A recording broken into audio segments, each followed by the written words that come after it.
Okay, again, our third stop basically in our little program, the Slag Walls, the Slag Wall Canyon, which is an amazing man-made canyon, right? If you look into it, it's kind of, I kind of want to canoe or kayak or discover in there. In a way, it's scary too, but it's interesting. So, you know, I just mentioned that there were 9 smelters in this area, 9 smelters that were smelting rock. Most of the time they actually produced an immense amount of melted ore that they needed to do something with. So after they got what they wanted out, they needed to get rid of all the waste products, the slag, and they couldn't really transfer. It was too heavy. Actually, I would like to give that to you. It's like a really heavy material. It's unexpected. I just wanted to keep this in my hands because I would like to talk about this. I'm not a geologist, and I'm really far from that, but I was told last time when we were at the Silver Bow Creek, so these are different, these are all slag, kind of the same material, probably has a little bit of a different mineralogy based on the colors. There's red, there is black, there is, you can see actually blue precipitation. Obviously there is still copper in here. Can you see the blue in there? So melted rock, everybody thought, well, they're nice, you know, we can make bricks out of them, we can use them, you know, build houses and floors and stairs and everything, because back then especially they didn't really realize that this can actually still leach out stuff. It looks like a glassy material and it really quite well encapsulates the contaminants, but there is slowly leaching out of it. So Chris Gammons and his team are many times out here, and they have little measuring devices from different areas, and they're actually checking how much they know what the content of these slags are, and they're measuring how much could there be leaching into Silver Bow Creek. And unfortunately there's quite a bit. Amazingly there is. And so the two different things, you can see actually more fine material here, and this is almost like melted lava. And it's kind of the same thing. If someone has been to Hawaii, you see two kinds of lava formation, like the solidified lava. One is called aha, or somebody knows? And the other one is the poihoi. So this is poihoi, and this is aha. So means back in Hawaii, it was named by the native people there. So when they walked, probably barefoot on them, this was lava that solidified on a different temperature and kind of became more crispy. And if you walk on it, this actually hurts your feet. And this one, the poihoi, right? That one does not. You know, it's kind of pleasant to walk on it. So this is just the same thing, but it's all man-made. Out there, it's all nature-made. You can see still the shape of the thing that they collected back, the melted rock. I don't know, Nick Tuchin mentioned the name of it, someone can recall, but Is it an ingot? yeah, it's ingots. So that is a big ingot kind of just built into that wall. Otherwise it's just we have actually pictures of that, how they build this up with machinery. They actually were dumping it and they were kind of shaping it how it is. It's really very interesting.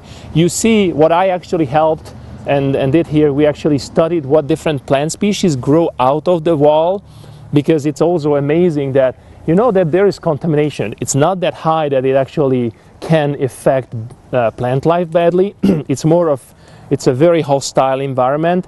It's black and it's really dry. So if actually it's in the sun, in the summer, you can imagine that these walls actually can heat up quite well. And that part almost looks like natural to me, with all the grass is actually sticking out of it. It's actually a sandburg bluegrass that grows out of it, but there is a little bit of a rabbit brush out here.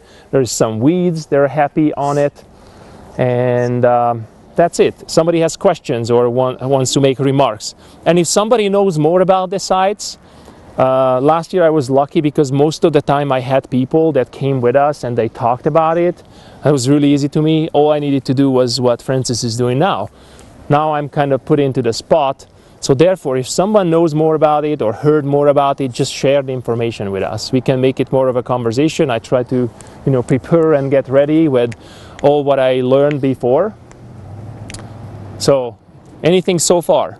Is this Silver Creek? This is Silverbow Creek already, yes. Exactly from where we actually were standing and where Blacktail Creek is, it just remains Silverbow Creek up till Warm Springs. And there is Warm Springs Creek, and there is Willow Creek, and there is Spring Creek. Those three creeks flow into one, and then they form Clark Fork River. We'll see that face. So why is it surprising that there's so much contamination coming from this? In the beginning, they didn't think it will be, because with the melted rock, they thought it will encapsulate most of the contaminants. It's not falling apart really easily, and basically, if you leach through water, probably you won't right away find contamination. So, just recently, they realized that there is contamination that goes into the creek directly from this. So there's plans also for this. So they try to, I think there's two different ways. Somebody was thinking about removing this, because the first thing, again, cultural drivers and aesthetics and a lot of things we can talk about it. The people who actually came off from the highway there and want to go up on Montana Street or just see something, that would be the first thing they see, which is kind of ugly. Right, or interesting, but when I saw that, what a heck is this? I didn't know much about it, but I thought it's scary, and I thought it was actually cool.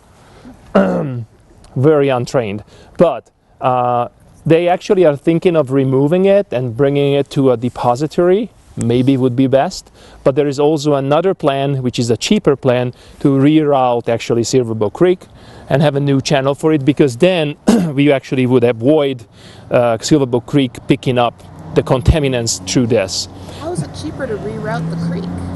Because you just need to dig a different channel to it, kind of behind, and all of this just takes so much machinery and everything, take it away. You just need to kind of dig another ditch. Won't it still contaminate it as water falls onto it and gets into the creek? Well, it will not. They can really pretty well seal off the creek from coming in water from a direction. So that's what I think. So those are the two solutions. And if you don't have, there is something that my botanist friends always love about Butte. It has unique weeds, and this is right here one of them. Somebody knows what is it? This is a weed. It's a Eurasian weed, and it's not that common back in Eurasia. It came as an ornamental because, if you can imagine, if I take up little pieces and if I put some, pinks or roses next to it, and if it's green, it has little white flowers. So they actually love to put that in bouquets. Was good in as an ornamental. But in this area, just here, if you go to Missoula anywhere else, you won't see it. It actually took off and it started to be an invasive species. Up on the diamond, I don't know if you remember, you also saw these big, individuals, almost like what do you call the plants that actually roll like a tumbleweedy? Yeah, and they can do that, totally. And these individuals can be actually like 30 years old. They actually grow a huge taproot. We try to actually decimate it with some of our students. We try to dig it up, and it has like a huge carrot-like root.